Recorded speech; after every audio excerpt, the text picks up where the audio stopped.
ako masyadong inubo nung ano na. Oo, ikaw ang nakahawa sa akin. Ay, naku, hindi.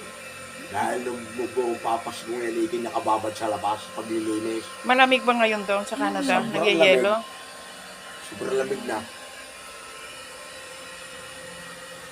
Last linis mo ay nung dumating ka sa bahay eh. Sigam na singap ka. Tapos yung... Mahirap naman. Hindi ko siguro kaya yung lamig doon. Wala, hindi na nga ninyo kaya. Hindi ko kaya. Hindi nyo kaya. Dito nga lang, pag malamig na, hindi ko na kaya. Basta yung dito sa Pilipinas ay nagja-jacket na. Pag So, natin dapat lalo ang na inaano kasi ba, yung Sa sa baga. baga. Nakalagay doon 10 minutes yata. Dito sa baga, ay bago ako umalis, sabi ko, pero nung nawala. Yung 2 days ang lang. bilin mo sa kanya yung Oxytop, mas maganda kasi tubig lang siya.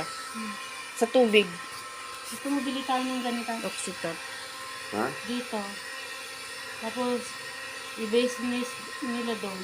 Oo, doon sa Batangas. Pwede yan per session, 500.